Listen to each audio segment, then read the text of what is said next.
Svagala se nalazi unutar start mašine, trka je puštena, najslabije startovo 453, ne odustaje Linek na čelu. First Thought, ispljuni. Na drugoj poziciji galopira Disco Beats, treća pozicija za Wellington, četvrta pozicija Silvestris, peta pozicija Zvarovski, šesta pozicija 453.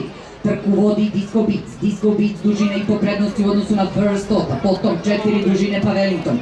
Iza Wellingtona galopira Zvarovski, s njegove desne strane galopira Silvestris, na začelju 453, ali nije to začelje tako daleko. Trku vodi s dužinom prednosti Disco Beats, druga pozicija za First Thought, na trećoj poziciji galopira i čini se da se tamo probija Zvarovski do Wellingtona, potom iznutra galopira Silvestris uz barijeru na začelju 453.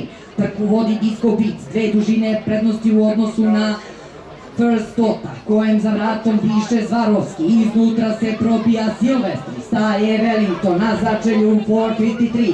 Rade korbači, dva korbača opomene za First Thought, 3, 4 na čelu Disco Beats.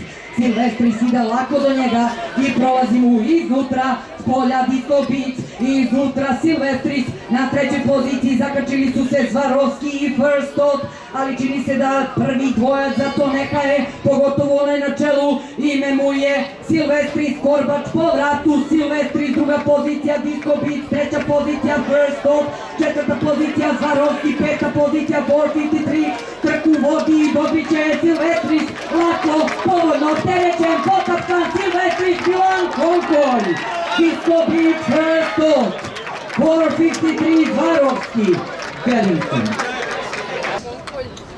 Iz istog tima trener Tamara Šendeković, u sedmi bio džokej Saša Glogovac, uručit će pekar porodici Alić, pekar odlazi u ruke Dimitrija Šendekovića, sina trenera Tamare Šendeković. Dame i gospodo, jedan aplauz za Silvestrisa i još jedno odlično jahanje džokeja Milana Konkolja. Izvolite ovamo kako ne biste kasnili na sedlanje za ribnikar.